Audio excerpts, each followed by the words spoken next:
Hello dear students, आज के इस क्लास में हम लोग गॉस थ्योरम का जो एप्लीकेशन देख रहे थे उसका हम लोग सेकंड टॉपिक देखेंगे। फर्स्ट टॉपिक हम लोग पिछले क्लास में देखे थे कि एक लॉन्ग वायर पे अगर हमारा चार्ज स्प्रेड है, चार्ज फैला हुआ है एक लॉन्ग वायर पे, तो उसके कारण इलेक्ट्रिक फील्ड का वैल्यू क्या होगा, जिसका वैल्यू हम लोग फाइंड किए थे, उससे रिलेटेड एक न्यूमेरिकल को देखे थे। फिर उसी तरह हमारा सेकेंड एप्लीकेशन है जो बहुत ही इंपॉर्टेंट है आपके बोर्ड एग्जाम के लिए, सीबीएसई हो या फिर आपका कोई स्टेट बोर्ड हो उसके लिए। और यही टॉपिक जो है काफ़ी इंपॉर्टेंट है आपके आईआईटी और नीट के लिए भी। तो यहाँ पे कहीं ना कहीं आपका एक बेस क्लियर हो जाएगा और फिर जब हम लोग एचसी वर्मा और एनसीईआरटी के न्यूमेरिकल्स को करेंगे तो फिर वो आपको आईआईटी और नीट के लेवल पे बेहतर ढंग से पहुंचा देगा। तो अभी जो है हम लोग उसका थ्योरी देखेंगे और उससे रिलेटेड दो बेसिक प्रॉब्लम्स को देखेंगे जो आपका बेस पूरे बेहतर ढंग से स्ट्रांग बना देगा। ठीक है, तो ये जो हमारा टॉपिक है वो क्या है, जब एक प्लेन सीट पर या फिर एक प्लेन पेपर पर, जो हमारा थिन पेपर है, थिन प्लेन है, उस पे हमारा चार्ज स्प्रेड है, चार्ज फैला हुआ है, और ये जो चार्ज फैला हुआ है उसके कारण हमको इलेक्ट्रिक फील्ड का वैल्यू फाइंड करना है। ठीक है, तो इसको समझने के लिए सबसे पहले एक फिगर हम लोग बनाएंगे। उस फिगर की हेल्प से स्टेप बाय स्टेप मैं आप लोग को बताते जाऊंगा और आप लोग मेरे साथ जैसे मैं एक्सप्लेन करते जाऊंगा वैसे आप नोट करते जाएंगे। फटक से आप कॉपी पेन ले लीजिए और मेरे साथ चलिए हम लोग फटक से कंटिन्यू करते हैं। सबसे पहले आप लोग हेडिंग दे देंगे, electric field due to an infinite plane sheet of charge. एक इनफाइनाइट प्लेन शीट के कारण हमको इलेक्ट्रिक फील्ड का वैल्यू फाइंड करना है जिसपे क्या है, चार्ज फैला हुआ है। यहाँ पे एक टर्म यूज किया गया है इनफाइनाइट प्लेन शीट। इनफाइनाइट कहने का मतलब है जो इलेक्ट्रिक फील्ड का वैल्यू हम लोग फाइंड करेंगे वो इलेक्ट्रिक फील्ड का वैल्यू सीट से बहुत नजदीक फाइंड करेंगे। सपोज कीजिए यहाँ पे, और यहाँ से लेकर इस सीट के बीच का जो डिस्टेंस है बहुत कम है, या फिर यहाँ पे रखिए तो मिलीमीटर या फिर सेंटीमीटर में है कुछ, लेकिन ये प्लेन का जो साइज है वो काफी बड़ा है ना।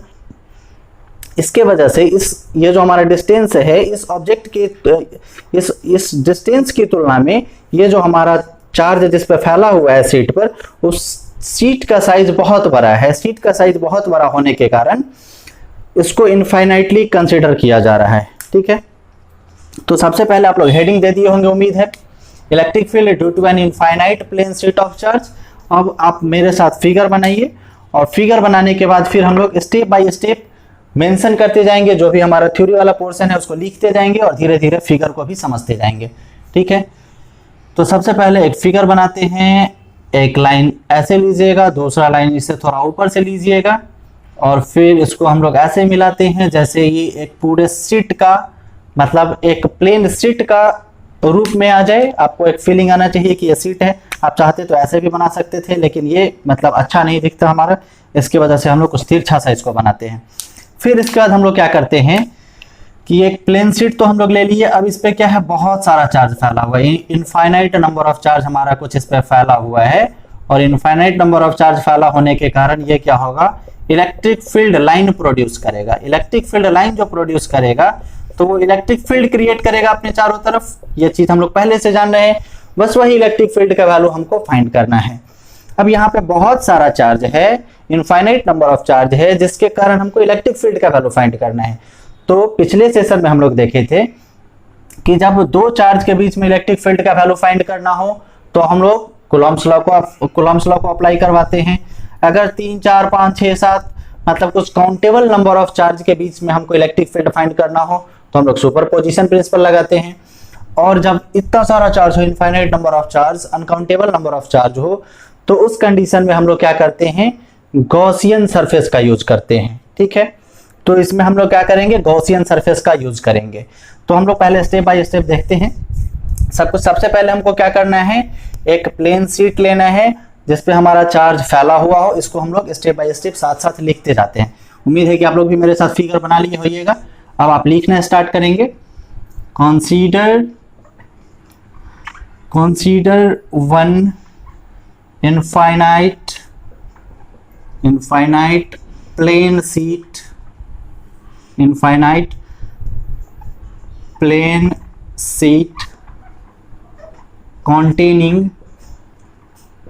infinite plane sheet containing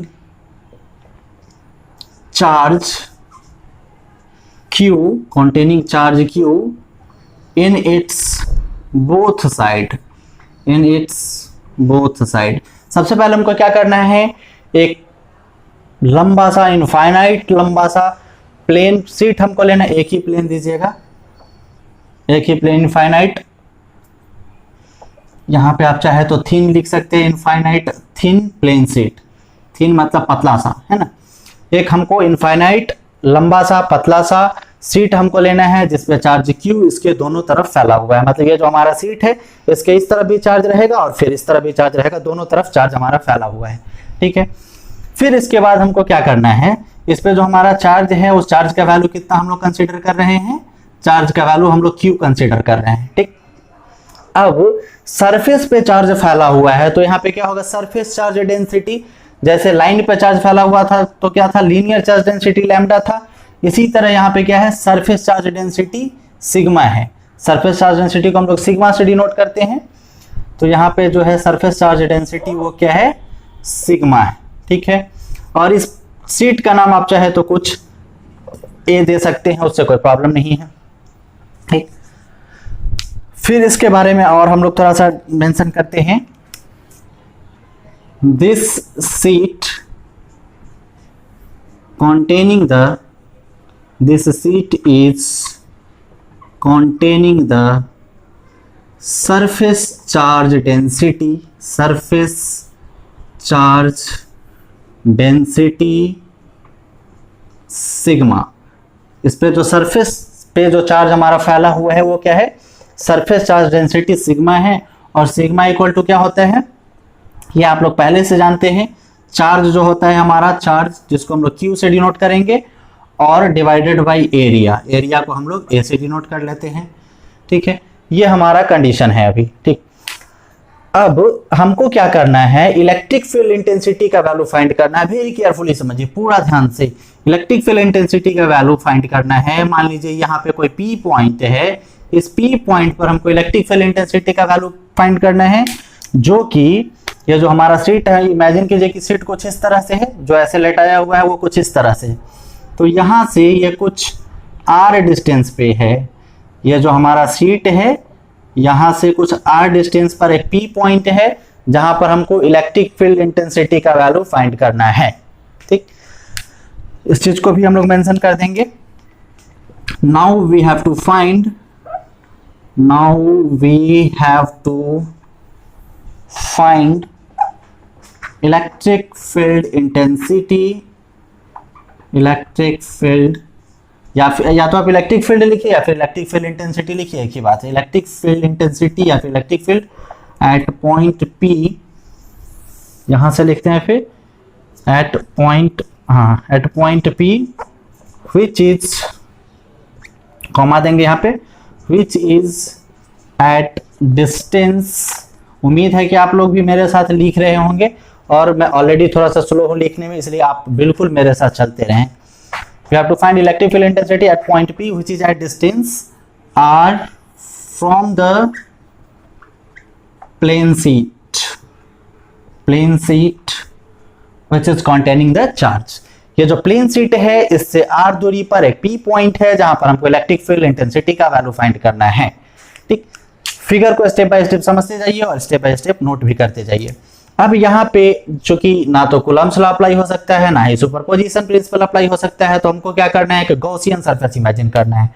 अब गॉसियन सरफेस किसको कहते हैं, एक ऐसा सरफेस हम लोग लेते हैं जो चार्ज को पूरी तरह से कवर करे और कवर करने के बाद इलेक्ट्रिक फील्ड लाइन उससे क्रॉस करे, क्योंकि इसके थ्रू हमको क्या करना होता है, इलेक्ट्रिक फ्लक्स क्रिएट करवाना होता है।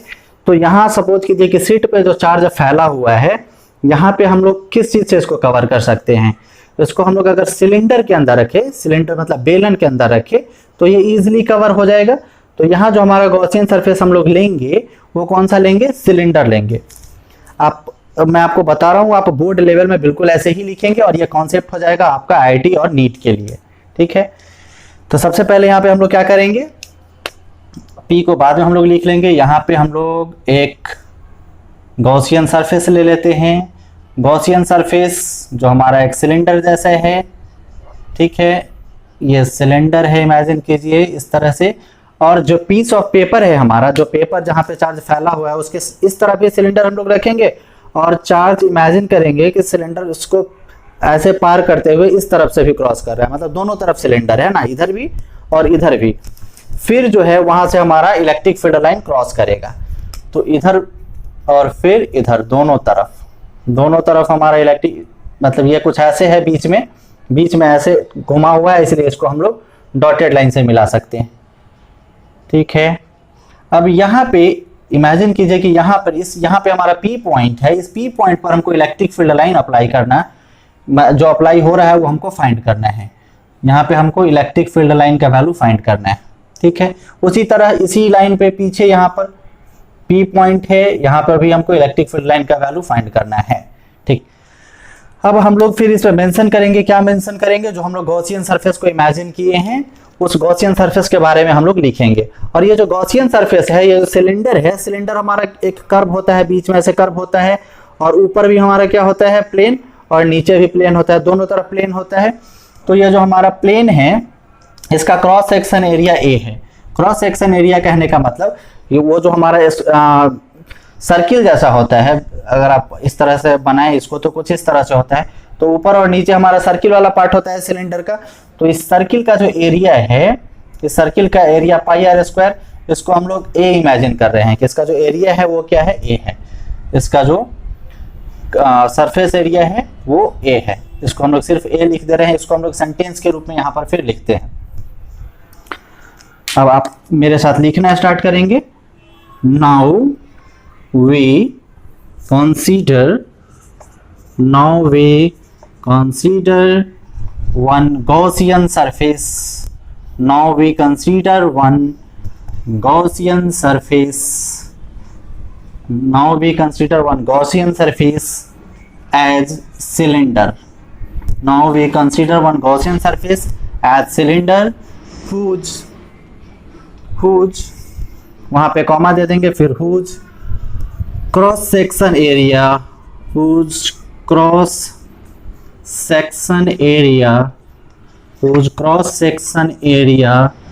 is A। गॉसियन सरफेस का जो क्रॉस सेक्शन एरिया है वो क्या है, A है। ठीक, अब इलेक्ट्रिक फील्ड लाइंस ध्यान से समझिए। अब जी ये जो हमारा सीट है जिस पे चार्ज इस तरफ भी फैला हुआ है और चार्ज इस तरफ भी फैला हुआ है, और सिलेंडर हमारा इस तरफ भी है और सिलेंडर हमारा इस तरफ भी है। ठीक है, तो यहाँ पे जो हमारा चार्ज फैला हुआ है, चार्ज के कारण क्या होगा, इलेक्ट्रिक फील्ड लाइन इससे निकलेगा। तो ये जो इलेक्ट्रिक फील्ड लाइन हमारा निकल रहा है वो हमारा सिलेंडर के होकर क्रॉस, सिलेंडर से होते हुए क्रॉस करेगा। ऐसे कुछ इमेजिन कीजिए कि इलेक्ट्रिक फील्ड लाइन ऐसे निकलते हुए जा रहा है।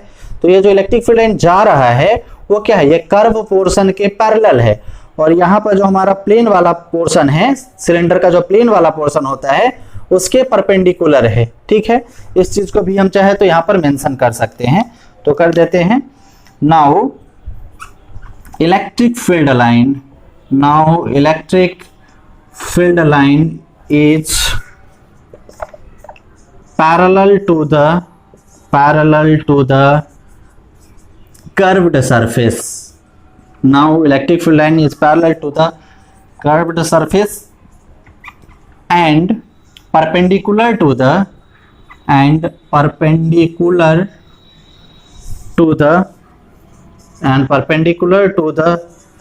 cross section area। और परपेंडिकुलर किसके है, क्रॉस सेक्शन एरिया का परपेंडिकुलर है, मतलब ये जो है हमारा क्या है, क्रॉस सेक्शन एरिया है ना, and perpendicular to the cross section area, ठीक है। अब हम लोग क्या जानते हैं कि अगर इलेक्ट्रिक फील्ड लाइन किसी भी सरफेस को परपेंडिकुलरली क्रॉस करता है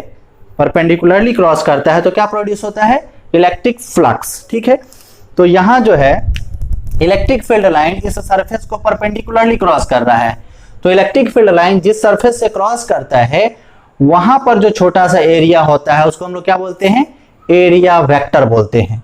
तो यहां पर जो हमारा छोटा सा एरिया इस पॉइंट से क्रॉस कर रहा है, यहाँ का एरिया वेक्टर क्या हो जाएगा, जिसको हम लोग DA, या तो आप चाहे तो DS से भी डिनोट कर सकते हैं या फिर A से भी कर सकते हैं। क्योंकि यहाँ पे क्रॉस सेक्शन एरिया हम लोग A ले लिए हैं, इसलिए हम लोग DA से ही लिखेंगे, उससे कोई प्रॉब्लम नहीं है। ठीक है, क्रॉस सेक्शन एरिया को हम लोग क्रॉस कर रहा है एक छोटे से पॉइंट पे, इस कारण यहाँ पे जो छोटा सा एरिया है इसको हम लोग डीए कंसीडर कर लिए। ठीक, अब यहाँ जो इलेक्ट्रिक फ्लक्स क्रिएट होगा वो इलेक्ट्रिक फ्लक्स को हम लोग कैसे लिखेंगे वो देखिए, आप लोग को मालूम है लिखना, लेकिन फिर भी देखिए कैसे लिखेंगे हम लोग।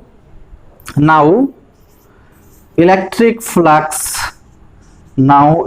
फ्लक्स क्रिएटेड, अब जो इलेक्ट्रिक फ्लक्स हमारा उत्पन्न हो रहा है, क्रिएट हो रहा है कहाँ पे, इसके क्रॉस सेक्शन एरिया पे। Now electric flux created at cross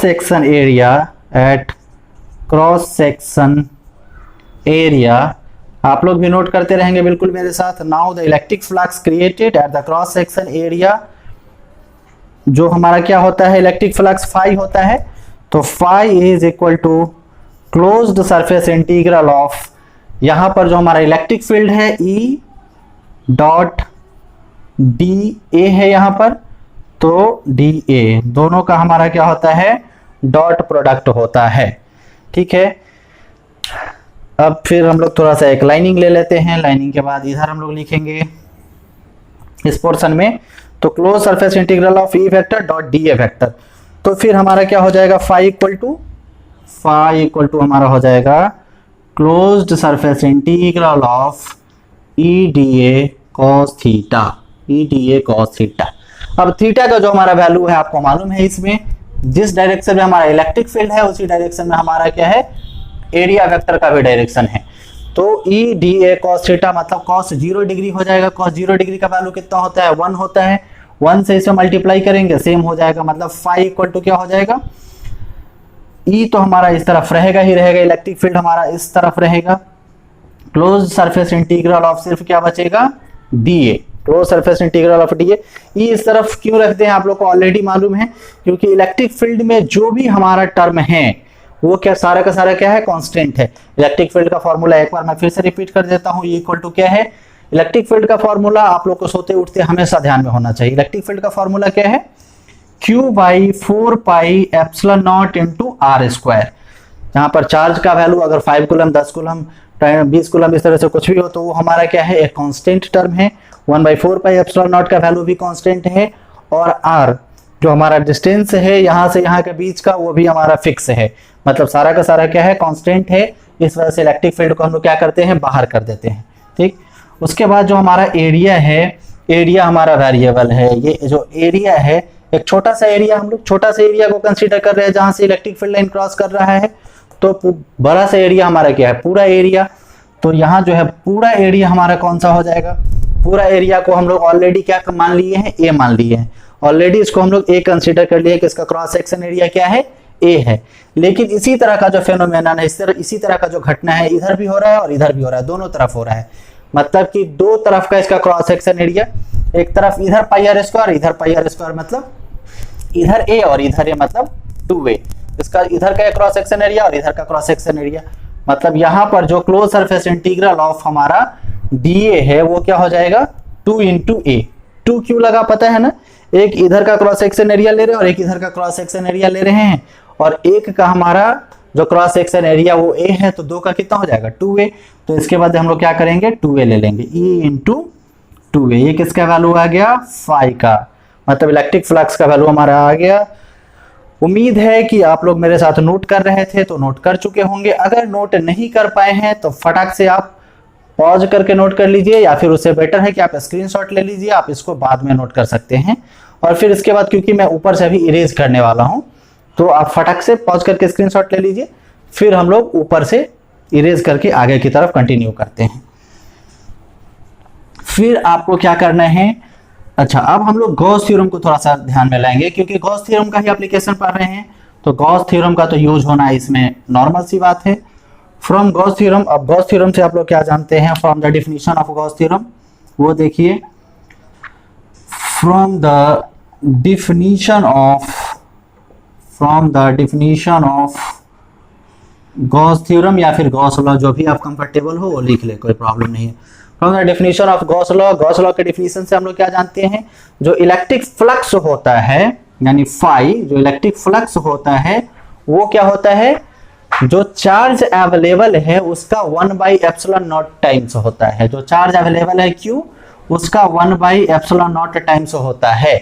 मतलब कि Q में 1/ε0 से गुना करेंगे तो फाइनली वैल्यू हमारा क्या मिलेगा, Q/ε0। यही गॉस लॉ का स्टेटमेंट है कि जो इलेक्ट्रिक फ्लक्स क्रिएट होगा हमारा किसी भी क्लोज सरफेस के अंदर अगर चार्ज रखा हुआ हो तो वो क्या होगा, उसके अंदर जो चार्ज रखा हुआ है वो चार्ज इंटू 1/ε0, मतलब फाइनली Q/ε0 के बराबर। ठीक, अब जो है इस फिगर के अकॉर्डिंग हम लोग देखें तो चार्ज कहाँ फैला हुआ है, पूरे सरफेस पे फैला हुआ है। तो सरफेस चार्ज डेंसिटी अभी जो यहाँ पे हम लोग लिखे हुए थे वो सरफेस चार्ज डेंसिटी क्या था हमारा, सिग्मा इक्वल टू Q/A था, सिग्मा इक्वल टू Q/A था। तो यहाँ पर अगर हम लोग Q इक्वल टू लिखना चाहे तो Q इक्वल टू क्या हो जाएगा, sigma into A. Q equal to हो जाएगा सिग्मा इंटू ए। तो यहाँ पर Q का जो वैल्यू है हम लोग डायरेक्ट क्या पुट कर देंगे, सिग्मा इंटू ए। ठीक है, मतलब फाई इक्वल टू क्या हो जाएगा, सिग्मा इंटू ए अपॉन एप्सिलॉन नॉट। ठीक है, यहाँ पे आप चाहे तो साइड में मेंशन भी कर सकते हैं, चूंकि Q equal to sigma into A होता है, वो हम लोग देखे कैसे होता है, सिग्मा इंटू ए। ठीक, अब हम लोग थोड़ा सा गौर करेंगे, यहाँ पर फाई का जो वैल्यू है वो क्या है, E इंटू 2a, इसको इक्वेशन 1, और यहाँ पर क्या है sigma into A by epsilon naught, इसको इक्वेशन 2 मान लेंगे। फिर हम लोग क्या करेंगे, दोनों को इक्वेट करेंगे by equating equation 1 and 2। Equating का मतलब दोनों को बराबर करेंगे, बाय इक्वेटिंग इक्वेशन, मेरे साथ उम्मीद है कि आप लोग नोट कर रहे होंगे, फटाक से नोट करते रहिए, by equating equation 1 and 2। Equation 1 और 2 दोनों को अगर हम लोग इक्वेट करें, बराबर करें, तो उस कंडीशन में क्या हो जाएगा, फाई दोनों तरफ हमारा बराबर है। अगर लेफ्ट साइड इक्वल है तो राइट साइड भी हमारा इक्वल हो जाएगा। मतलब फाइनली हम लोग क्या लिख सकते हैं, E into 2a is equal to sigma into A by epsilon naught. ठीक है, अब इसमें जो टर्म कैंसिल होने वाला है उसको करके हम लोग को इलेक्ट्रिक फील्ड का वैल्यू फाइंड कर देना है। मतलब ए से ए हमारा क्या होगा, कैंसिल हो जाएगा। उसके बाद हमको इलेक्ट्रिक फील्ड का वैल्यू फाइंड करना है, तो E इक्वल टू हमारा क्या हो जाएगा, सिग्मा ऊपर है तो सिग्मा बाई 2 हमारा इधर है, 2 नीचे आ जाएगा, मतलब sigma by 2 epsilon not. Sigma by हमारा क्या हो जाएगा, सिग्मा बाई 2 एप्सिलॉन नॉट। यही हमारा फाइनल इलेक्ट्रिक फील्ड का वैल्यू हो जाएगा। किसके कारण, लॉन्ग जो हमारा इनफाइनाइट प्लेट शीट है, इनफाइनाइट प्लेट शीट के कारण इस पी पॉइंट पर हमारा इलेक्ट्रिक फील्ड का जो वैल्यू आ जाएगा वो यही है, E equal to sigma by 2 epsilon naught. अब यहाँ से यहाँ तक आपका नोट करना बचा हुआ है, जल्दी से नोट कर लीजिए। फिर इसके बाद इसमें एक छोटा सा कंडीशन हम लोग देखेंगे। उस छोटा सा कंडीशन को देखने के बाद और फिर हम लोग एक और इसका जो हमारा थ्योरी है, एक और थ्योरी को आज कंप्लीट कर लेंगे। उसके बाद फिर एक दो न्यूमेरिकल को देखकर और कंक्लूड करेंगे। तो इसको आप फटाक से नोट कर लीजिए। जब मैं इधर वाला पोर्शन मिटा रहा हूँ, इधर वाला पोर्शन इरेज कर रहा हूँ, तब तक अगर आप पूरा कंसंट्रेशन क्लास में रखते हैं तो निश्चित रूप से आप बेहतर ढंग से समझ पाएंगे, नहीं तो फिर आपको दोबारा देखने की जरूरत पड़ेगी। इसलिए आप पहली बार में ही बेहतर ढंग से क्लास में पूरा कंसंट्रेशन बनाए रखिए। ठीक है, तो यही वैल्यू हमारा अभी फाइंड हुआ है। अच्छा, इसके बाद जो हमारा कंडीशन था इसमें कि ये जो हमारा इनफाइनाइट प्लेन शीट है, इनफाइनाइट प्लेन शीट क्या है, थिन है, बहुत पतला है। मतलब कि जो हमारा पेज होता है, कॉपी का पेज, उतना पतला प्लेन शीट है। अगर प्लेन शीट थोड़ा सा मोटा हो, अगर मतलब ये स्पेशल केस है, ये हमारा जनरल केस हो गया। अगर प्लेन शीट हमारा मोटा हो तो वो स्पेशल केस है। प्लेन शीट मोटा होने के कारण क्या होगा, हमारा एक एरिया इधर का अलग से कंसीडर होगा और एक एरिया इधर से अलग से कंसीडर होगा। मतलब दोनों एरिया हमारा अलग से कंसीडर होगा। ठीक है, तो दोनों एरिया जो हमारा अलग से कंसीडर होगा, तो उस स्थिति में जो हमारा यहाँ पर सरफेस चार्ज डेंसिटी है वो दोनों एरिया का हमारा अलग अलग सरफेस चार्ज डेंसिटी बनेगा। एक का अलग, एक तरफ का सिग्मा सरफेस चार्ज डेंसिटी और फिर दूसरे तरफ का, जैसे क्योंकि मोटाई है, थिकनेस है, यहाँ पर थिकनेस नहीं था, इसीलिए हम लोग एक तरफ का ही कंसीडर कर रहे थे सरफेस चार्ज डेंसिटी। अगर थिकनेस बढ़ेगा तो क्या होगा, दोनों तरफ का सरफेस चार्ज डेंसिटी कंसीडर करना पड़ेगा। अतः sigma plus sigma equal to 2 sigma हमको कंसीडर करना पड़ेगा। ठीक है, तो 2 सिग्मा अगर हम लोग कंसीडर करेंगे, उम्मीद है कि आप लोग नोट कर चुके हैं। अब इसमें हम छेड़छाड़ करने जा रहे हैं। तो हमारा क्या हो जाएगा, फाई का जो वैल्यू है 2 sigma into epsilon naught, 2 sigma into A by epsilon not हो जाएगा। और उस कंडीशन में हम लोग यहाँ पर डालेंगे 2, तो 2 से 2 हमारा क्या हो जाएगा, कैंसिल हो जाएगा, और फाइनली क्या बचेगा हम लोग के पास, सिग्मा बाई 2 एप्सिलॉन नॉट बचेगा। ठीक है, तो इसको हम लोग पूरे डिटेल में नहीं लिखते हैं, आप लोग मेरे साथ एक नोट लिखना चालू कीजिए, फटक से आप नीचे नोट डालिए। एक कंडीशन मैंने समझा दिया, बस उसको मैं लिखवा दे रहा हूँ note.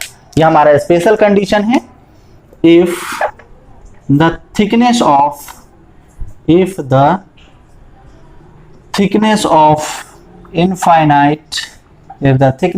Infinite plane sheet of charge, अगर जिस चार्ज पे हमारा जिस शीट पे हमारा चार्ज फैला हुआ है उसका थिकनेस के बारे में हम लोग बात कर रहे हैं, is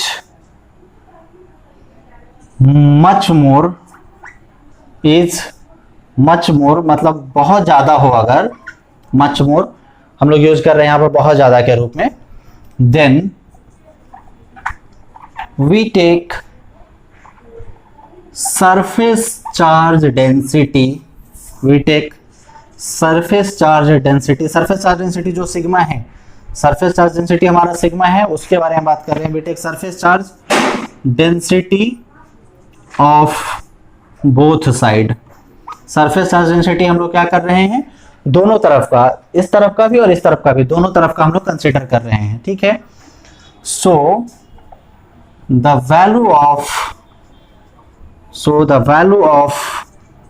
electric field in this condition, is E equal to sigma by epsilon not. Sigma by epsilon not कैसे आया था वो हम आपको बताए थे, क्योंकि 2 से 2 कैंसिल हो गया था।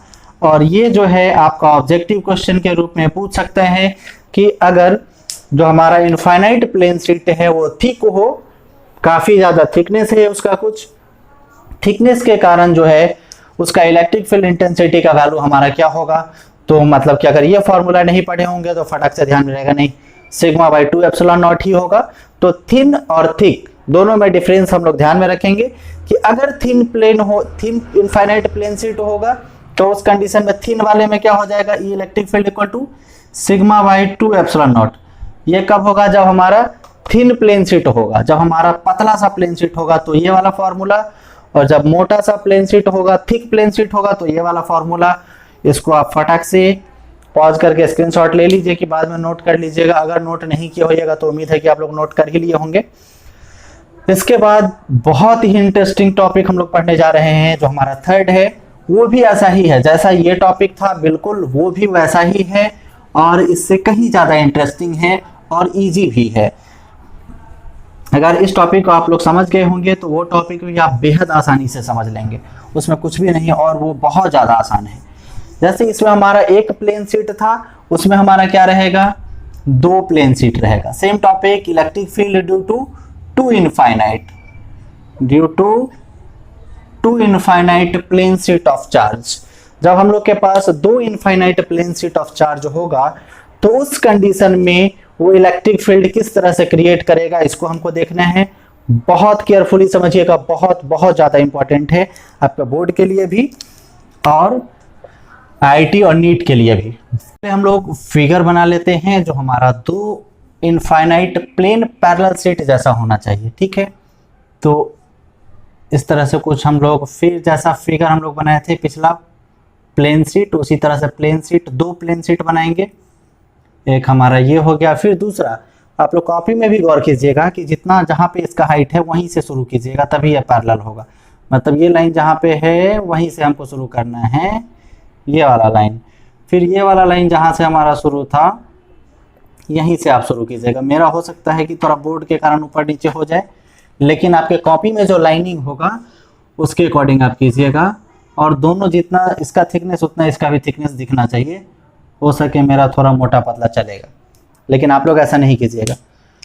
उसके बाद फिर क्या करेंगे, इसमें हम लोग चार्ज को स्प्रेड कर देंगे, चार्ज को हम लोग फैला देते हैं। दोनों प्लेट पे हमारा चार्ज फैला हुआ है और इस दोनों प्लेट पर जब चार्ज फैला होगा तो उस कंडीशन में हमारा इलेक्ट्रिक फील्ड या फिर इलेक्ट्रिक फील्ड इंटेंसिटी का जो वैल्यू है वो हमारा कैसे हम लोग फाइंड करेंगे, क्योंकि इस कंडीशन में जो हमारा दो प्लेन प्लेट है, हमारा दोनों प्लेन प्लेट का सरफेस चार्ज डेंसिटी हमारा अलग अलग है। इस पे मान लीजिए एक पे चार्ज Q है तो दूसरे पे चार्ज QA है, और इस पर सरफेस चार्ज डेंसिटी मान लीजिए कि सिग्मा A है तो इसका सरफेस चार्ज डेंसिटी जो है वो सिग्मा B है। ठीक है, अब जो है सिचुएशन को समझिए। दो पैरेलल प्लेन प्लेट है, दो पैरेलल है, प्लेन है, इनफाइनाइटली लॉन्ग प्लेट है।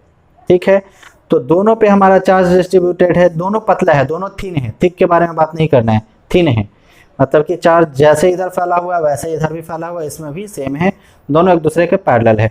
तो इसमें हमारा 3 रीजन बनता है। ठीक है, एक रीजन इस तरफ, दूसरा रीजन बीच में और तीसरा रीजन इस तरफ, मतलब तीनों रीजन में हमारा इलेक्ट्रिक फील्ड का वैल्यू फाइंड होगा। अब सिचुएशन को हमको समझना है, एक बार फिगर में फिर आते हैं। ये हमारा रीजन 1 है, ये हमारा रीजन 2 है बीच वाला, और ये हमारा रीजन 3 है। अब हम लोग क्या जानते हैं कि इलेक्ट्रिक फील्ड लाइन जो है हमारा पॉजिटिव चार्ज का, वो क्या होता है, हमेशा बाहर की तरफ निकलता है। मान लीजिए कि इस पे हमारा चार्ज कुछ फैला हुआ हो, इस पे चार्ज कुछ फैला हुआ है सीट पे, तो इलेक्ट्रिक फील्ड लाइन हमारा इधर भी निकलेगा और इलेक्ट्रिक फील्ड लाइन हमारा इधर भी निकलेगा, दोनों तरफ हमारा इलेक्ट्रिक फील्ड लाइन निकलेगा। इस कंडीशन में आप लोग गौर करेंगे दोनों फिगर पे, इसमें इलेक्ट्रिक फील्ड लाइन इधर भी निकलेगा, इधर भी निकलेगा, इधर भी निकलेगा, इधर भी निकलेगा। लेकिन हमारा दो प्लेट होने के कारण हमको एक चीज तय करना पड़ेगा कि इसका डायरेक्शन या तो हम लोग इधर कंसिडर करें या फिर इसका डायरेक्शन हम लोग इधर कंसिडर करें। आपको जिधर से कंसिडर करना है, लेफ्ट टू राइट या फिर राइट टू लेफ्ट, आप किसी एक डायरेक्शन को चूज कर लीजिए। जैसे हम लोग यहाँ पे चूज कर लेते हैं अभी कि हम लोग लेफ्ट से राइट की तरफ चलेंगे। ठीक है, लेफ्ट से राइट की तरफ। अब जो है इसके कारण जो हमारा इलेक्ट्रिक फील्ड लाइन बनेगा, वो इलेक्ट्रिक फील्ड लाइन अगर लेफ्ट से राइट जाएगा तो वो पॉजिटिव माना जाएगा, और इलेक्ट्रिक फील्ड लाइन अगर राइट से लेफ्ट जाता है, मतलब इसके अपोजिट डायरेक्शन में जाता है, तो उसको हम लोग निगेटिव कंसीडर कर लेंगे, है ना। तो इस चीज को थोड़ा सा समझिए कि चूंकि डायरेक्शन हम लोग कोई किधर भी कंसीडर कर सकते हैं, तो डायरेक्शन हम लोग किधर से ले रहे हैं, लेफ्ट से राइट। इधर हम लोग डायरेक्शन कंसीडर कर रहे हैं इलेक्ट्रिक फील्ड लाइन का, अपने मन से आप लोग इधर से इधर भी कर सकते हैं। अगर इलेक्ट्रिक फील्ड लाइन का डायरेक्शन अगर ऐसा ही होगा जैसा हम लोग माने हुए हैं, तो उसको हम लोग पॉजिटिव कंसीडर करेंगे। अगर इलेक्ट्रिक फील्ड लाइन का डायरेक्शन अपोजिट डायरेक्शन में होगा, हम लोग ऐसे माने हैं, और इलेक्ट्रिक फील्ड लाइन का डायरेक्शन ऐसे होगा, तो उसको हम लोग निगेटिव कंसीडर करेंगे। जब भी आपको शायद नहीं पता चल रहा होगा, लेकिन सिचुएशन के अकॉर्डिंग जब हम लोग उसको इंप्लीमेंट करेंगे तो आपको पता चलेगा। उम्मीद है कि आप लोग हेडिंग डाल दिए होंगे, electric field due to two infinitely plane parallel sheet of charge, मतलब दो प्लेन पैरेलल शीट के कारण हमारा इलेक्ट्रिक फील्ड का वैल्यू फाइंड करना है। उम्मीद है कि फिगर भी आप लोग बना लिए होंगे। अब इस फिगर के बारे में हम लोग लिखना चालू करते हैं, जो आपके बोर्ड एग्जाम के लिए बहुत बहुत बहुत जरूरी है कि कैसे लिखना है, ये आपको आना चाहिए। तो लिखना चालू कीजिए मेरे साथ। Consider two thin parallel plate, parallel आप प्लेट भी लिख सकते हैं या फिर सीट भी लिख सकते हैं। आप यहाँ पे हम लोग सीट ही लिख लेते हैं, कोई दिक्कत नहीं है। कहीं कहीं पे आपको प्लेट भी मिलेगा, तो उससे घबराना नहीं है, ठीक है। Consider two thin parallel sheet containing parallel sheet A and B. इसका एक का नाम ए दे देते हैं हम लोग और दूसरा का नाम हम लोग बी दे देते हैं, ठीक है। Parallel sheet A and B, sheet A and B containing, जिसमें चार्ज अलग अलग हो सकता है या फिर चार्ज सेम भी हो सकता है। तो यहाँ पर अभी हम लोग चार्ज अलग अलग मान के चलते हैं। Containing surface charge density, containing surface charge density, surface charge density दोनों का क्या है, अलग अलग है, sigma A and sigma B. जिसका सरफेस चार्ज डेंसिटी एक का क्या है, सिग्मा ए है, दूसरा क्या है, सिग्मा बी है। अब हमको क्या करना है, दोनों पैरेलल प्लेन सीट के कारण हमको इलेक्ट्रिक फील्ड का वैल्यू फाइंड करना है। वही चीज हम लोग मेंशन करेंगे। Now we have to find, क्या फाइंड करना है हम लोग को, इलेक्ट्रिक फील्ड फाइंड करना है, electric field. Now we have to find electric field. अब देखिए हमको इलेक्ट्रिक फील्ड फाइंड करना है कहाँ कहाँ पर, 1 2 3 रीजन में, इधर भी फाइंड करना है, इधर भी फाइंड करना है, इधर भी फाइंड करना है।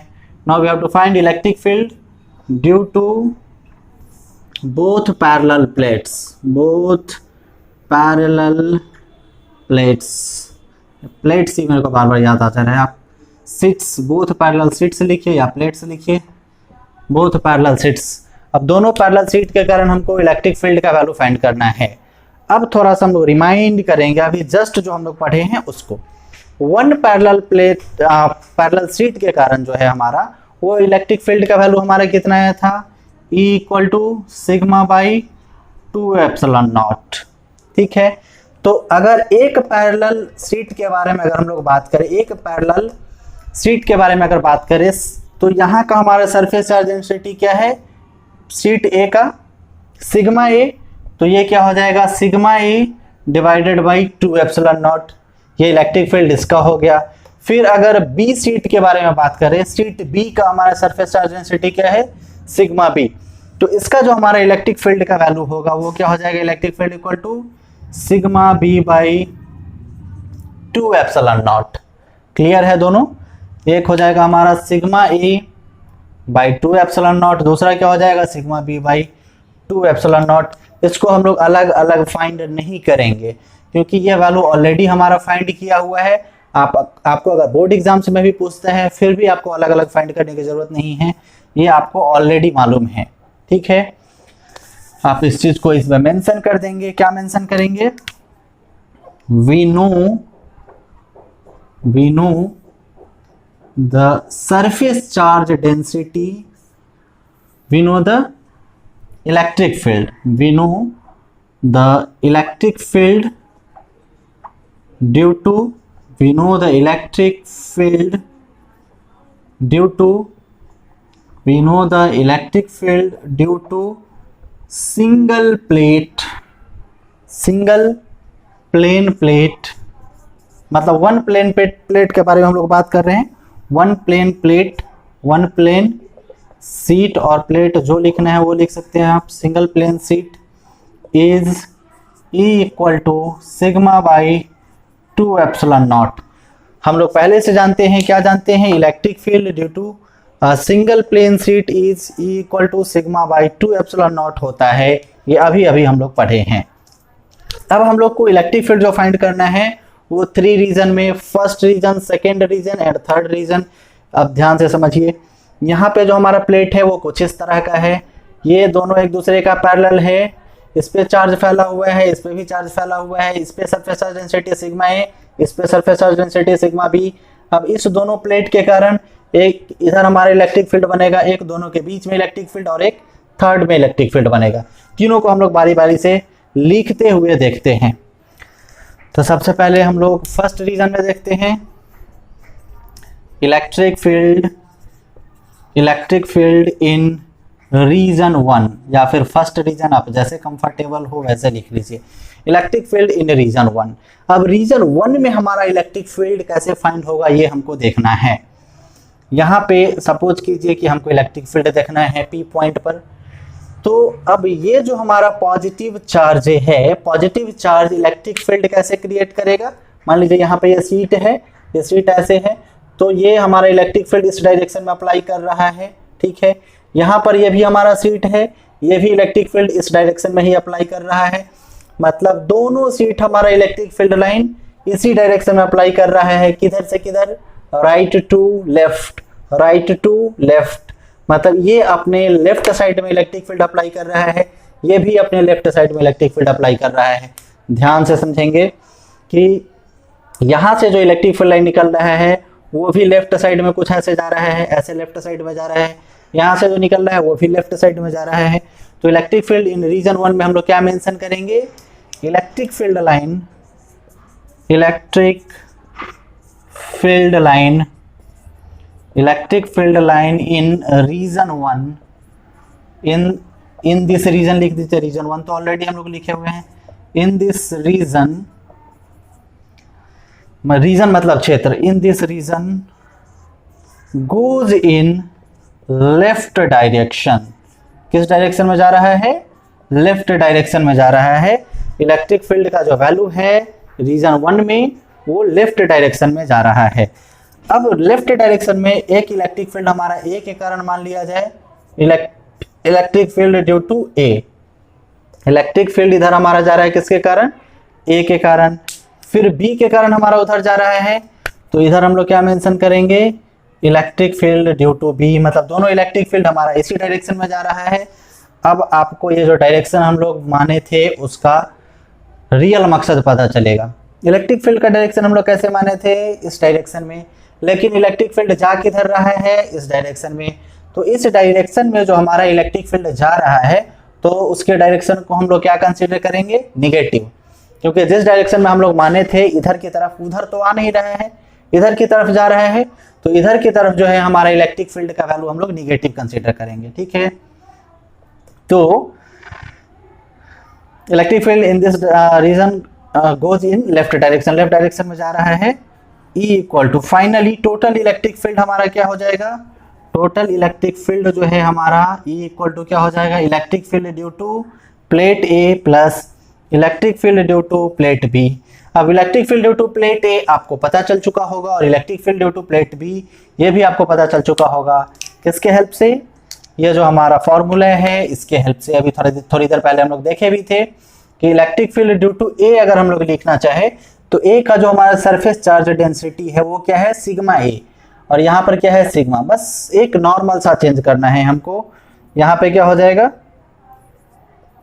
Sigma A by 2 epsilon not. इधर ही मैं मेंशन करता हूँ इसको, शायद वो नीचे का पोर्शन आपको दिखने में थोड़ा सा प्रॉब्लम हो, तो इधर तो ई जो है हमारा, ई के बदले हमारा क्या हो जाएगा? Sigma A by 2 epsilon not. मतलब कि इलेक्ट्रिक फील्ड जो है वो क्या है? ई के बदले हो जाएगा sigma A by 2 epsilon not. फिर ई बी के बदले हमारा क्या हो जाएगा? ई बी के बदले हो जाएगा sigma B by 2 epsilon naught plus sigma B by 2 epsilon naught. अब इसमें हम लोग कुछ छोड़ रहे हैं, जो चीज छोड़े हैं उसको हम लोग को पूरा करना है। ये जो समझिए, इस चीज को समझिए, इलेक्ट्रिक फील्ड जो यहाँ पर हमारा फाइंड हुआ था sigma by 2 epsilon not find हुआ था, उसमें डायरेक्शन हमारा क्या था? एकदम पॉजिटिव डायरेक्शन था। लेकिन यहाँ जो हमारा डायरेक्शन हम लोग कंसीडर किए हैं किधर? इधर हम लोग डायरेक्शन कंसीडर किए हैं क्योंकि हम लोग के पास 2 इलेक्ट्रिक फील्ड था, मतलब कि 2 प्लेट था, इसके कारण हम लोग इसको डायरेक्शन कंसीडर किए हैं। अगर सिर्फ एक प्लेट होता तो डायरेक्शन कंसीडर नहीं करते। तो 2 प्लेट के कारण इसका डायरेक्शन हम लोग राइट साइड में कंसीडर किए हैं, लेफ्ट टू राइट। लेकिन ये जा किधर रहा है? राइट टू लेफ्ट जा रहा है। मतलब ये हमारा क्या है? निगेटिव वाला टर्म है minus sigma by 2 epsilon naught. ये क्या है हमारा? Minus sigma B by 2 epsilon naught. यहाँ पर माइनस टर्म जो है सिर्फ और सिर्फ डायरेक्शन को बता रहा है, वो भी हम अपनी सुविधा के लिए जो दाहिने तरफ लिए हैं इसके वजह से। अगर हम लोग डायरेक्शन बाईं तरफ लिए होते तो यहाँ पर दोनों पॉजिटिव होता। ठीक है, दाएं या बाएं जो भी हम लोग डायरेक्शन को कंसीडर करेंगे उसके अकॉर्डिंग यहाँ पर हमारा वैल्यू आ जाएगा। अगर हम लोग लेफ्ट साइड डायरेक्शन को माने होते तो यहाँ पे हमारा पॉजिटिव होता, लेकिन हम लोग राइट साइड माने हैं इलेक्ट्रिक फील्ड का डायरेक्शन, इसलिए जो हमारा इलेक्ट्रिक फील्ड का वैल्यू हम लोग लिख रहे हैं उसमें माइनस सिग्मा ए, क्योंकि ये अपोजिट डायरेक्शन में जा रहे हैं, माने इधर है, जा इधर रहा है, और ये भी वही काम कर रहा है, इसलिए हम लोग दोनों में माइनस कंसीडर कर देंगे, मतलब माइनस चिन्ह दोनों के पीछे पुट कर देंगे। फाइनली जो इलेक्ट्रिक फील्ड का वैल्यू है अब हमारा वो क्या हो जाएगा? इलेक्ट्रिक फील्ड इक्वल टू, इसमें कुछ कॉमन है, क्या कॉमन है? -1/2 एप्सिलॉन नॉट हमारा कॉमन है, -1/2 एप्सिलॉन नॉट दोनों में कॉमन है। इधर हमारा क्या बचेगा? आप इसको ऊपर भी लिख सकते हैं, into sigma A minus sigma B. Reason 1 में हमारे इलेक्ट्रिक फील्ड का जो फॉर्मूला आएगा, जो वैल्यू आएगा वो क्या आएगा? -1/2 एप्सिलॉन नॉट, सॉरी यहाँ पे बीच में हमारा प्लस है, वो प्लस, मतलब इसमें हम लोग कॉमन क्या ले रहे हैं? -1/2 एप्सिलॉन नॉट, तो माइनस हमारा बाहर, ये माइनस ये माइनस दोनों बाहर आ गया, 1/2 एप्सिलॉन नॉट ये बाहर आ गया। यहाँ पे क्या बचेगा? सिग्मा ए बचेगा, और यहाँ पे क्या बचेगा? सिग्मा बी बचेगा, बीच में प्लस बचेगा, sigma A plus sigma B. ये हमारा रीजन 1 का आ गया इलेक्ट्रिक फील्ड का वैल्यू। आप इसको फटाक से नोट करके कंप्लीट कीजिए। सबसे पहले हमको यहाँ से यहाँ नोट करना है, उम्मीद है आप कर लिए होंगे। फिर ये पोर्शन नोट करना है और फिर ये पोर्शन नोट करना है। उम्मीद है कि आप नोट कर चुके होंगे। अगर नोट नहीं किए हैं तो वीडियो को पॉज करके आप फटाक से स्क्रीनशॉट ले लीजिए और स्क्रीनशॉट लेने के बाद फिर हम लोग आगे चलेंगे। बेटर यही होगा, बार बार मैं रिपीट करता हूँ कि आप मेरे साथ चलें, तो 1 घंटा में जैसे हम लोग क्लास कंप्लीट करते हैं वैसे हम लोग कंप्लीट कर लेंगे विद इन टाइम, सारा कुछ नोट वगैरह सब कुछ करके। फिर हम लोग अब रीजन 2 में देखते हैं। रीजन 2 में आप लोग खुद से फिगर को देखकर कुछ पता लगाइए कि रीजन 2 में क्या हो सकता है। रीजन 2 जो है हमारा, इसको भी इरेज कर ही देता हूं टोटल। फिर रीजन 2 और फिर रीजन 3 हम लोग देख के, और उसके बाद न्यूमेरिकल क्वेश्चन, 1-2 न्यूमेरिकल क्वेश्चन हम लोग देख लेंगे। तो रीजन 2 फिर से हम लोग हेडिंग डालेंगे इलेक्ट्रिक फील्ड इन रीजन 2। फटाक से हेडिंग दीजिए फिर से नया सा, इलेक्ट्रिक फील्ड इन रीजन 2। इस रीजन 2 में हमारे इलेक्ट्रिक फील्ड क्या होगा, अब ध्यान से समझिए। रीजन 2 के कंडीशन को पूरा कंसंट्रेशन आपका बोर्ड पर होना चाहिए। एक इलेक्ट्रिक फील्ड, एक प्लेन प्लेट हमारा इधर है, दूसरा प्लेन प्लेट हमारा इधर है। तो यहां से जो हमारा इलेक्ट्रिक फील्ड लाइन जा रहा है वो किधर जा रहा है, इस डायरेक्शन में, और यहां से जो हमारा इलेक्ट्रिक फील्ड जा रहा है वो किधर जा रहा है, इस डायरेक्शन में। केयरफुली समझिए, इस प्लेन प्लेट से, ये जो हमारा प्लेन प्लेट है, इससे इलेक्ट्रिक फील्ड इधर भी आ रहा है और इधर भी जा रहा है। तो पीछे वाले से तो हमको कोई मतलब ही नहीं है, क्योंकि इसका हम लोग ऑलरेडी फाइंड कर चुके हैं। हमको मतलब किससे है, इस रीजन से, बीच वाले क्षेत्र से हमको मतलब है कि यहाँ पर इलेक्ट्रिक फील्ड का वैल्यू जो है, यहाँ पे इलेक्ट्रिक फील्ड का वैल्यू क्या होगा, यहाँ पे इलेक्ट्रिक फील्ड का वैल्यू हमको फाइंड करना है। तो इस कंडीशन में यहां से हमारा इलेक्ट्रिक फील्ड लाइन जो हमारा प्लेट ए है, प्लेट ए से राइट साइड की तरफ जा रहा है और प्लेट बी से हमारा किधर जा रहा है, लेफ्ट साइड की तरफ। केयरफुली इस चीज को समझेंगे। प्लेट ए के कारण इलेक्ट्रिक फील्ड का डायरेक्शन इधर है, मतलब ई ए का डायरेक्शन हमारा किधर है, इधर है। और प्लेट बी के कारण इलेक्ट्रिक फील्ड का डायरेक्शन लेफ्ट साइड है, मतलब ये हमारा ई बी है। तो रीजन 2 में इलेक्ट्रिक फील्ड का जो डायरेक्शन है उसको हम लोग मेंशन कर देंगे। In this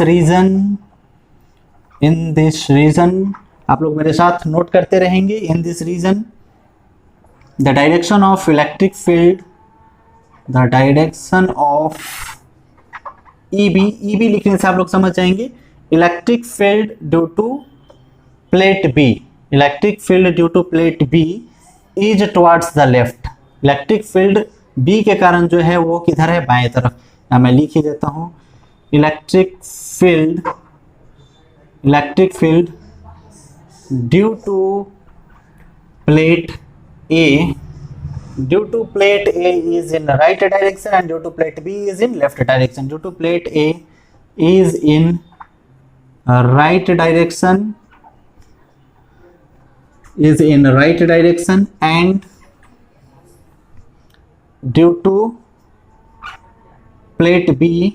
and due to plate B is in left direction.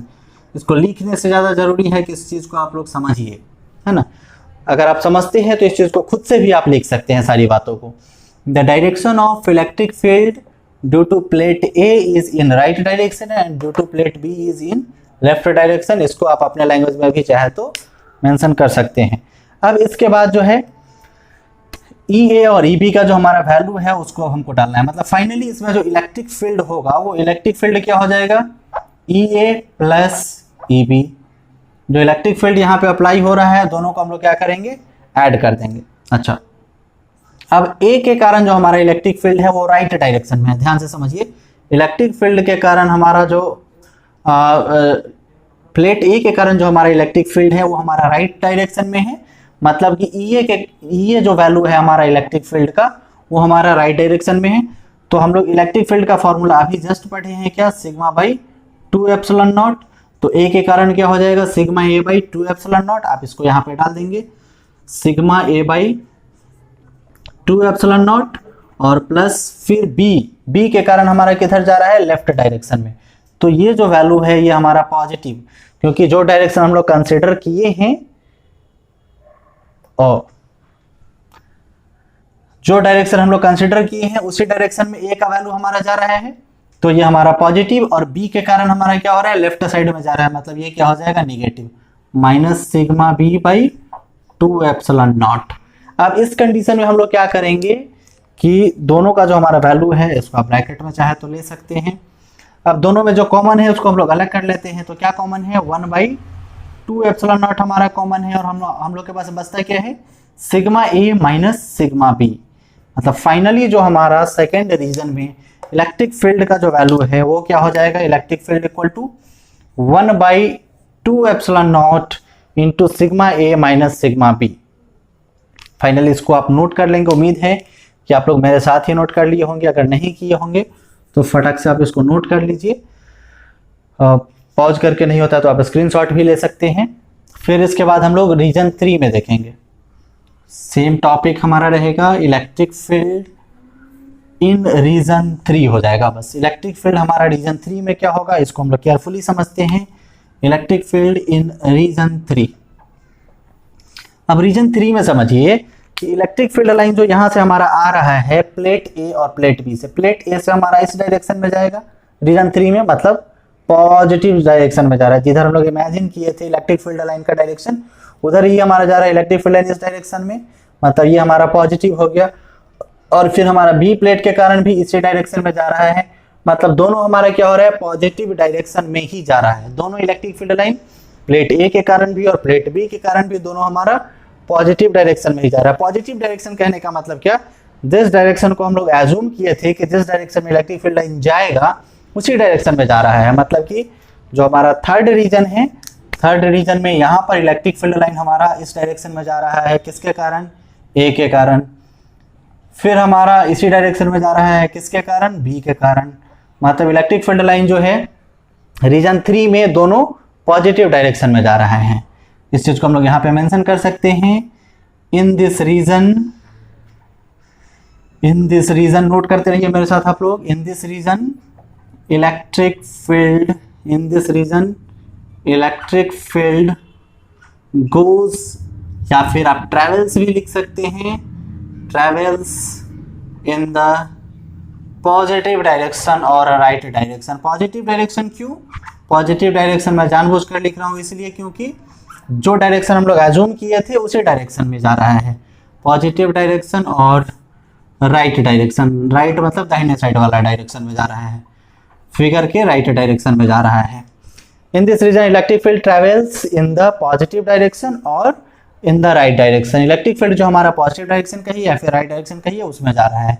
तो फाइनल इलेक्ट्रिक फील्ड का वैल्यू हमारा क्या हो जाएगा, ई ए और प्लस ई बी। और ई ए और ई बी का वैल्यू तो आपको पता है, पिछले 2 रीजन में हम लोग ई ए और ई बी का वैल्यू लिखे हैं। ई ए का वैल्यू क्या है, sigma A by 2 epsilon naught, और प्लस या इसका हमारा electric field due to plate B is sigma B by 2 epsilon not.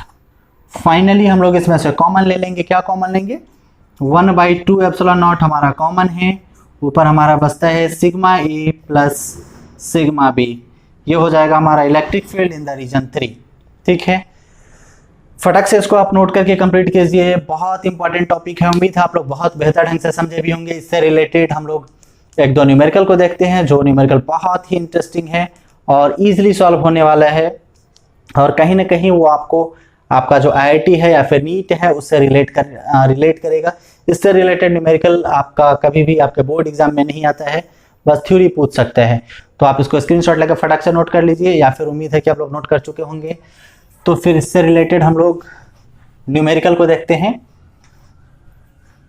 Numerical generally आप सॉल्व करेंगे तो आपका जो IQ लेवल है वो थोड़ा सा बेटर होगा। जो आपके कॉम्पिटिटिव एग्जाम्स, मतलब कि जो आपका IIT या फिर नीट का एग्जाम है उसमें आपका काफ़ी हेल्पफुल होगा। उसमें हो सकता है कि आपका जो आपका टॉपिक पढ़े हैं, जो थ्योरी पढ़े हैं, उससे रिलेटेड चीज़ें भी आपको काम दे। और इसके अलावा कॉन्सेप्ट तो चाहिए ही चाहिए, तो कॉन्सेप्ट तो आपका यही है जिसको आप इम्प्लीमेंट करेंगे क्वेश्चन को सॉल्व करने में। तो क्वेश्चन को पढ़ के हम लोग समझते हैं कि क्वेश्चन क्या कह रहा है, क्वेश्चन का स्टेटमेंट क्या है, उसको हम लोग थोड़ा सा देखते हैं। तो क्वेश्चन को देखिए, a large plane sheet of charge having surface charge density 5.0 into 10⁻⁻6 coulomb metre square lies in XY plane. एक प्लेन शीट है हमारा, जिसका सरफेस चार्ज डेंसिटी कितना है, सरफेस चार्ज डेंसिटी मतलब सिग्मा का वैल्यू दिया हुआ है 5.0 into 10⁻⁻6 coulomb per metre square. तो हमको क्या फिर फाइंड करना है, ये XY प्लेन में लाई कर रहा है। सपोज कीजिए ये x एक्सिस, ये y एक्सिस, और इसमें जो हमारा प्लेन है वो लाई कर रहा है, जो प्लेन शीट है हमारा इसमें लाई कर रहा है। मानकर चलिए कि ये हमारा प्लेन शीट है किस तरह से, ठीक है, XY प्लेन में। उसके बाद फिर समझिए, find the electric flux through a circular area of radius 0.1 metre. Find the electric flux through a circular area. हमको इलेक्ट्रिक फ्लक्स फाइंड करना है। इलेक्ट्रिक फ्लक्स कब क्रिएट होगा, जब चार्ज किसी भी सरफेस को क्रॉस करेगा। मतलब ये जो हमारा प्लेन शीट है इस पे हमारा चार्ज है, और शीट पे जब चार्ज होता है तो गॉसियन सरफेस कैसा होता है, अभी हम लोग पढ़े हैं सिलिंड्रिकल। मतलब ये जो हमारा शीट है उसके इधर भी और इधर भी हमारा क्या है, सिलेंडर है, ठीक है। ये हमारा इधर भी सिलेंडर है और इधर भी सिलेंडर है, और इधर सिलेंडर का सरफेस होता है, ठीक है। तो इस सिलेंडर के इधर वाले सरफेस को, मतलब ऐसे जो है हमारा प्लेन वाला सरफेस जो है, प्लेन वाले सरफेस को क्रॉस करते हुए इलेक्ट्रिक फील्ड लाइन जाता है, इधर जाए या फिर इधर है, ठीक है। फिर समझिए सिचुएशन को, find the electric flux through a circular of, मतलब ये जो हमारा ये जो हमारा सरफेस एरिया है जिसको हम लोग ए कंसीडर कर रहे थे, क्रॉस सेक्शन एरिया ए, उसका रेडियस दे रहा है 0.1 मीटर। तो रेडियस हमारा दे रहा है, तो सर्किल का हमारा जो हमारा एरिया होता है वो क्या होता है, पाई आर स्क्वायर। तो पाई आर स्क्वायर की हेल्प से हम लोग एरिया फाइंड कर लेंगे। फिर क्या है, if the normal to the circular area makes an angle of 60 degree with the Z axis. अब सिचुएशन को ध्यान से समझिए, ये जो हमारा सिलेंडर है, सिलेंडर का जो सर्किल वाला पार्ट है, वहां पर हमारा इलेक्ट्रिक फील्ड लाइन क्या हो रहा था, यहाँ पर फिगर में एकदम नॉर्मल ऐसे क्रॉस कर रहा था, सीधा क्रॉस कर रहा था। ये जो है सीधा, मतलब सीधा क्रॉस कर रहा था, ऐसे सीधा क्रॉस कर रहा था, 90 डिग्री का एंगल बनाते हुए जा रहा था। तो इलेक्ट्रिक फ्लक्स जो यहाँ क्रिएट हो रहा था, वहां पर हम लोग देख रहे थे E डॉट डी जो हम लोग किए थे, तो दोनों के बीच का एंगल क्या था, 0 था। कॉस थीटा के बदले हम लोग थीटा के बदले 0 डिग्री लिए थे। लेकिन यहाँ पे क्या कहना है कि एंगल जो है, इलेक्ट्रिक फील्ड लाइन जो है, ऐसे नहीं जाके कुछ ऐसे जा रहा है, तिरछा जा रहा है। यहाँ पर इलेक्ट्रिक फील्ड लाइन कैसे जा रहा है, ऐसे कुछ तिरछा जा रहा है, 60 डिग्री का एंगल बनाते हुए जा रहा है। मतलब यहाँ जो थीटा का वैल्यू है, वो थीटा का वैल्यू क्या है, 60 डिग्री, ठीक है। विद द जेड एक्सिस के साथ, ये हमारा जेड एक्सिस मान लीजिए, ये हमारा एक्स एक्सिस, वाई एक्सिस और ये Z axis. Electric field line तो हमारा ऐसे ही जा रहा था, जेड एक्सिस के पैरेलल जाता, लेकिन यहाँ पे एंगल बनाने के कारण क्या हो रहा है, ये जेड एक्सिस के साथ, मतलब ऐसे जा रहा है, ये ऐसे जा रहा है, मतलब जेड एक्सिस के साथ जो है ये थीटा 60 डिग्री का एंगल बनाते हुए जा रहा है। यहाँ पर ये एंगल जो है वो 60 डिग्री है ना। फिर है given that epsilon naught equal to, epsilon naught का वैल्यू तो आपको पहले से याद है, पहले से याद होना भी चाहिए, 8.85 into 10⁻⁻12 coulomb square per newton per metre square. अच्छा, इसके बाद जो है इसका वैल्यू इसमें दिया भी हुआ है, हमको क्या करना है, अब बस फॉर्मूला हमको अप्लाई कर देना है, ठीक है। सिचुएशन जो पहले गिवन डाटा है उसको हम लोग लिख लेते हैं, फिगर इसका बनाना कुछ खास जरूरी नहीं है। तो सबसे पहले हम लोग गिवन डाटा जब भी आप क्वेश्चन सॉल्व करेंगे, गिवन क्या क्या है वो सारी चीजों को मेंशन कर लेंगे आप। तो सबसे पहले हम लोग को इसमें क्या दिया हुआ है, सरफेस चार्ज डेंसिटी मतलब सिग्मा का वैल्यू, सिग्मा इक्वल टू है 5.0 इंटू 10⁻⁻6 कूलम्ब मीटर इनवर्स, मतलब कूलम्ब पर मीटर स्क्वायर।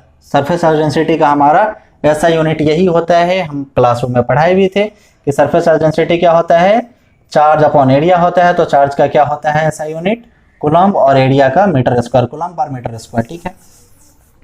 फिर सेकेंड डाटा क्या गिवन है,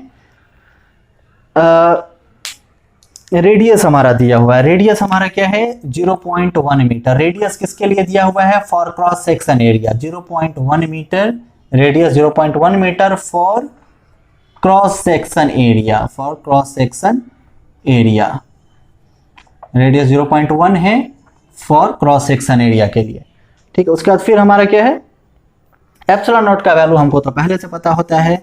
एप्सिलॉन नॉट का वैल्यू भी हालांकि दे दिया है, 8.85 into 10⁻⁻12 coulomb square per newton metre square, coulomb square per newton per metre square, इस तरह से, या फिर न्यूटन मीटर का भी -2 आप लिख सकते हैं, कोई प्रॉब्लम नहीं है। अच्छा, तो इस कंडीशन में जो हमारा सबसे पहले हम लोग फाई का वैल्यू, इलेक्ट्रिक फ्लक्स का वैल्यू निकालते हैं। उसका क्या फॉर्मूला होता है? Electric flux equal to close surface integral of E dot D A. ठीक है, तो यहां पर जो डी ए है वो हमारा क्या है? क्रॉस, ये जो हमारा सरफेस एरिया है उसका। अच्छा, पहले इसको हम लोग थोड़ा सा कैलकुलेट कर लेते हैं। Electric field into D A दोनों हमारा वेक्टर होता है। क्लोज सरफेस इंटीग्रल ऑफ क्या हो जाएगा? E D A cos theta. अब यहाँ पर थीटा का वैल्यू कितना है क्वेश्चन में? थीटा का वैल्यू तो हम लोग लिखे ही नहीं। थीटा हमारा कितना दे रखा है क्वेश्चन में? 60 डिग्री। थीटा हमारा 60 डिग्री है। अब फिर इसको हम लोग डाल लेते हैं। इलेक्ट्रिक फील्ड हमारा क्या होता है? सारा का सारा कांस्टेंट होता है। इसको हम लोग बाहर निकाल देंगे। क्लोज सरफेस इंटीग्रल ऑफ क्या बचेगा? डी ए और cos 60 degree, D A into cos 60 degree. तो कॉस 60 डिग्री हमारा क्या होता है? ये भी कांस्टेंट है। कॉस 60 डिग्री का वैल्यू 1/2। तो हम लोग इसको भी बाहर निकाल देते हैं। फाइनली हम लोग क्या लिखेंगे? ई इंटू कॉस थीटा, यानी कॉस 60 डिग्री को हम लोग बाहर निकाल दिए। क्योंकि ये सारा का सारा कांस्टेंट है। वेरिएबल इसमें क्या है? एरिया। क्योंकि हम लोग छोटा सा एरिया लिए हैं तो बड़ा सा एरिया हम लोग को मिलेगा। ठीक है, अब फाइनली हम लोग क्या करेंगे? ई इंटू कॉस 60 का वैल्यू आप चाहे तो यहाँ पर भी डाल सकते हैं। 1/2 होता है। जितना साइन 30 का वैल्यू उतना कॉस 60 का वैल्यू। ठीक है, फिर close surface integral of D ए जो है हमारा, तो डी ए हमारा छोटा सा एरिया के लिए है। तो यहाँ पर हम लोग को क्या लेना है? बड़ा सा एरिया लेना है। यहाँ पे हमको क्या लेना है? बड़ा सा एरिया। तो इंटू ए हो जाएगा आपका। अब एरिया जो इसमें हम लोग लेते हैं वो हमको क्या करना है? एक ही साइड के बारे में बोल रहा है, दोनों साइड के बारे में नहीं बोल रहा है। अगर दोनों साइड के बारे में बोल रहा होता तो हम लोग 2a लेते, लेकिन यहाँ पर कुछ इस तरह का क्वेश्चन में मेंशन नहीं किया है कि दोनों साइड का लेना है या फिर एक साइड का लेना है। एक ही साइड के बारे में बात कर रहा है कि डिस्टेंस हमारा इतना है, 0.1 मीटर है। ठीक है, तो यहाँ जो एरिया है ये तो हमारे इलेक्ट्रिक फ्लक्स का वैल्यू आ गया। और हम लोग क्रॉस सेक्शन एरिया का वैल्यू फाइंड करते हैं। क्रॉस सेक्शन एरिया का वैल्यू हमारा क्या हो जाएगा? क्रॉस सेक्शन एरिया यानी कि ए इक्वल टू क्या हो जाएगा? पाई आर स्क्वायर। मतलब कि पाई का वैल्यू 3.14 आप ले लीजिए, 3.14, और ए मतलब आर का स्क्वायर हमारा कितना? मतलब 0.1 का स्क्वायर इंटू 0.1 का स्क्वायर। ठीक है, और 0.1 का स्क्वायर करने के बाद फाइनली ये हम वैल्यू यहाँ पर पुट कर सकते हैं। मतलब फाइनली जो है हमारा यहाँ के बाद फाई का वैल्यू कितना आ जाएगा वो देख लीजिए।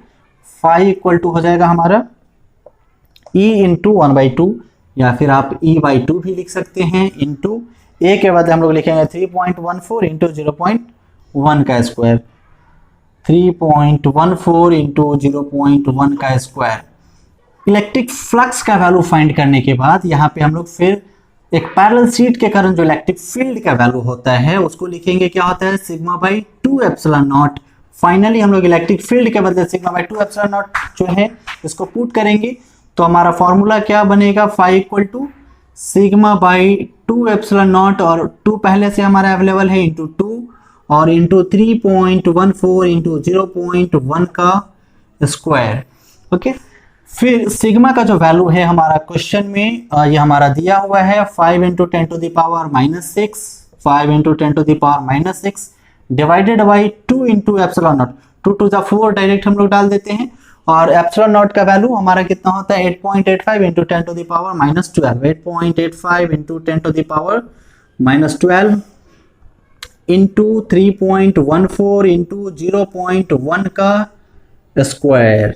अब ये हमारा फाई का वैल्यू है, ये हमारा फाई का वैल्यू है। इसको मैं कैलकुलेट नहीं करने जा रहा हूँ, इसको आपको कैलकुलेट करना है। कैलकुलेट करने के बाद आप कमेंट सेक्शन में आप अपना आंसर लिखेंगे कि आपका आंसर कितना आ रहा है। आप आंसर कैसे लिखेंगे?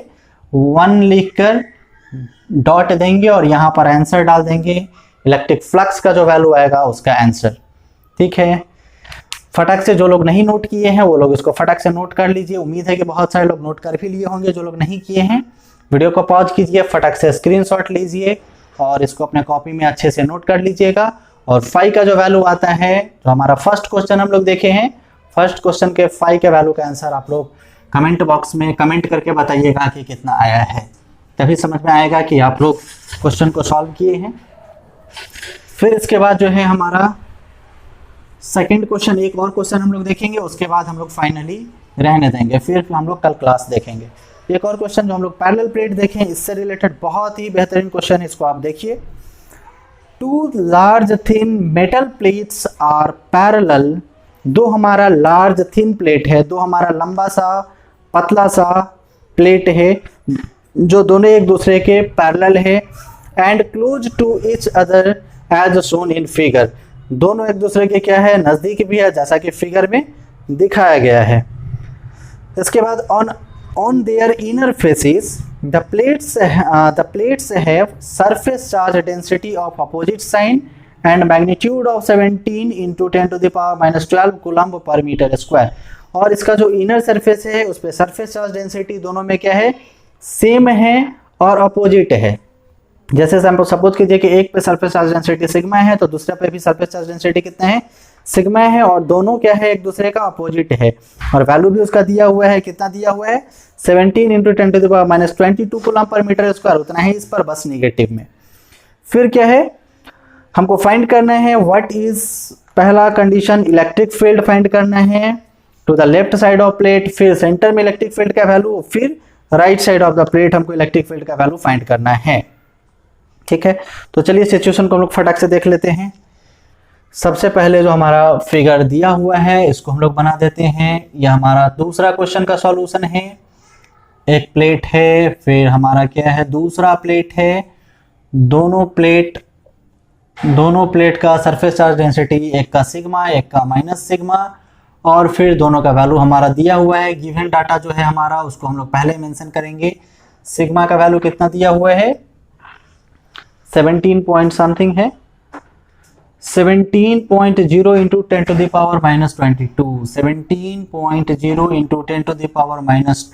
10⁻22 है, 2 नहीं 22 है, कूलम्ब पर मीटर स्क्वायर लिखिए, या कूलम्ब m⁻⁻2 एक ही चीज है। ठीक है, ये हमारा सिग्मा का वैल्यू दिया हुआ है, इसके अलावा कुछ भी नहीं दिया हुआ है। अब इसमें टोटल 3 रीजन बनता है, रीजन 1, रीजन 2 एंड रीजन 3। अब इसको बहुत केयरफुली समझिए, बहुत इजी क्वेश्चन है। इस तरह का क्वेश्चन आपके कॉम्पिटिटिव एग्जाम्स में ही पूछता है कि इस तरह का सिचुएशन है तो रीजन 2 में कितना वैल्यू होगा, रीजन 1 में कितना वैल्यू होगा। तो बहुत कंसंट्रेशन के साथ समझिए कि इस तरह का क्वेश्चन कभी भी है तो आपसे छूटे नहीं। अब पहला रीजन में हम लोग देखते हैं, सरफेस चार्ज डेंसिटी का सिग्मा क्या है, पॉजिटिव है, मतलब यहाँ पे पॉजिटिव चार्ज है, यहाँ पे क्या है, नेगेटिव चार्ज है। अब समझिए, पॉजिटिव चार्ज को, ये positive charge electric field line इस डायरेक्शन में अप्लाई करेगा, मतलब कि इसको आप ए कंसिडर कर लीजिए थोड़ी देर के लिए, या फिर बी कंसिडर कर लीजिए इसको। ठीक है, तो सिग्मा ए के कारण जो है इलेक्ट्रिक फील्ड हमारा इधर जा रहा है लेफ्ट साइड, और बी के कारण हमारा क्या होगा, राइट साइड में जाएगा। और यहाँ पे हमारा डिस्टेंस का कोई वैल्यू नहीं है। यहाँ पे हमारा जो फॉर्मूला होता है इलेक्ट्रिक फील्ड का वो क्या होता है, σ/2ε0। ये सिग्मा अगर सेम हो गया मतलब इलेक्ट्रिक फील्ड भी हमारा सेम हो जाएगा। तो सिग्मा जितना इसका है उतना ही इसका भी है, जितना प्लेट ए का सिग्मा है उतना ही प्लेट बी का भी सिग्मा है। तो सिग्मा जो है इलेक्ट्रिक फील्ड प्लेन प्लेट ए के कारण जितना होगा उतना ही बी के कारण भी होगा। और यहाँ पर पॉजिटिव चार्ज के कारण, ये यहाँ पे पॉजिटिव चार्ज है, ए प्लेट पॉजिटिव चार्ज है, तो इलेक्ट्रिक फील्ड लाइन इस डायरेक्शन में है, इधर की तरफ है, और ये निगेटिव है तो इसके कारण इलेक्ट्रिक फील्ड इस डायरेक्शन में है। मतलब कि दोनों का इलेक्ट्रिक फील्ड क्या हो जाएगा, सेम हो जाएगा। मतलब फाइनली इस रीजन में, रीजन 1 में इलेक्ट्रिक फील्ड का वैल्यू क्या हो जाएगा, 0। फिर इसमें थर्ड में देखते हैं हम लोग, सेकंड को थोड़ी देर बाद देखते हैं। थर्ड में पहले हम लोग देखते हैं, थर्ड रीजन में समझिए कि इस पॉइंट पे अगर हम लोग देखें तो निगेटिव चार्ज के कारण, इसके निगेटिव चार्ज के कारण जिस पे इलेक्ट्रिक फील्ड बनेगा वो इलेक्ट्रिक फील्ड का डायरेक्शन इधर होगा, क्योंकि जो हम लोग ये चार्ज ले रहे हैं ये हमारा कौन सा चार्ज होता है, छोटा सा पॉजिटिव टेस्ट चार्ज होता है, मतलब छोटा सा पॉजिटिव चार्ज होता है। तो इसको क्या करेगा, ये निगेटिव चार्ज अपनी तरफ अट्रैक्ट कर रहा है, और फिर ये पॉजिटिव चार्ज क्या कर रहा है, इसको रिपेल कर रहा है। पॉजिटिव चार्ज मतलब कि ये जो है हमारा सरफेस चार्ज डेंसिटी सिग्मा किसके कारण, प्लेट ए के कारण इस डायरेक्शन में अप्लाई कर रहा है इलेक्ट्रिक फील्ड, और इसके कारण जो हमारा इलेक्ट्रिक फील्ड अप्लाई हो रहा है इस डायरेक्शन में हो रहा है। लेकिन दोनों इलेक्ट्रिक फील्ड का वैल्यू हमारा क्या है, सेम है, और क्या है, एक अपोजिट डायरेक्शन में है, मतलब इक्वल इलेक्ट्रिक फील्ड है और अपोजिट डायरेक्शन में है। मतलब ये जो है ये भी के इक्वल है, यहाँ भी जो है हमारा ये जो है हमारा ए भी के इक्वल है। मतलब E A minus E B is equal to zero, electric field due to A minus electric field due to B is equal to zero in region 1, same in region B electric field due to B minus electric field due to A, दोनों हमारा equal है और opposite है, सो यह क्या हो जाएगा हमारा जीरो हो जाएगा। अब सेकेंड रीजन में समझिए, सेकेंड रीजन में हमारा इलेक्ट्रिक फील्ड का वैल्यू क्या होगा, ये पॉजिटिव चार्ज इस पॉजिटिव चार्ज को रिपेल कर रहा होगा उधर, मतलब इलेक्ट्रिक फील्ड हमारा इधर अप्लाई कर रहा होगा, कौन सा ए, इलेक्ट्रिक फील्ड जो है ए के कारण इस डायरेक्शन में है, और बी जो है हमारा वो भी क्या कर रहा होगा, अट्रैक्ट कर रहा होगा अपनी तरफ, बी जो है ये जो है इसको अपनी तरफ अट्रैक्ट कर रहा होगा, मतलब इलेक्ट्रिक फील्ड जो है बी के कारण वो भी इसी डायरेक्शन में, मतलब दोनों क्या है इसी डायरेक्शन में है, दोनों हमारा सेम डायरेक्शन में है, तो इलेक्ट्रिक फील्ड ए के कारण प्लस इलेक्ट्रिक फील्ड बी के कारण, ठीक, ये दोनों तो हमारा जीरो हो गया, क्लियर है। तो पहले हम लोग इस दोनों के बारे में लिख लेते हैं, फिर इसके बारे में लिखेंगे। Electric field in region 1 and 3, region 1 and 3 is zero. कैसे जीरो आया ये आप लोग समझ चुके हैं, जैसे मैंने बनाया है वैसे ही आप नोट कर लेंगे। Electric field in region 1 and 3 is zero, ठीक है।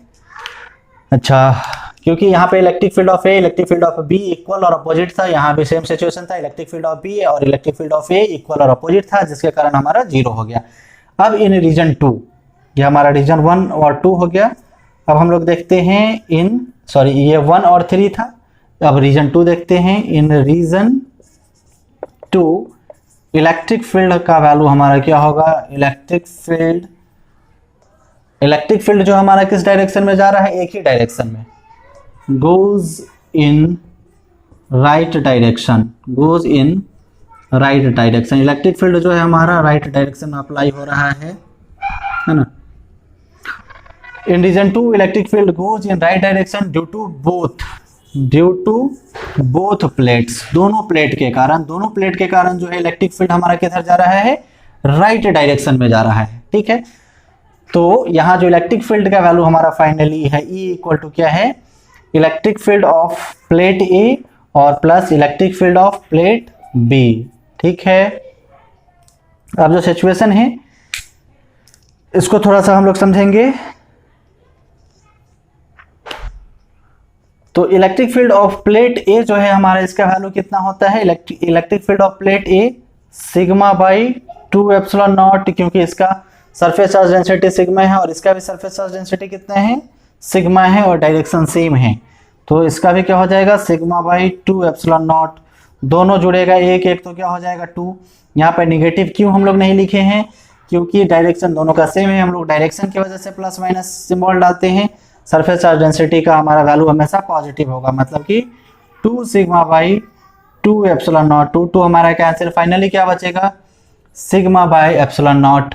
अब इसमें हमारा वैल्यू दिया हुआ है, सिग्मा का वैल्यू कितना है, इसको हम लोग पुट कर देते हैं। सिग्मा का वैल्यू है 17.0 into 10 to the power minus 22, और एप्सिलॉन नॉट का वैल्यू आपको पहले से पता है कितना, 8.85 into 10 to the power minus 12 होता है।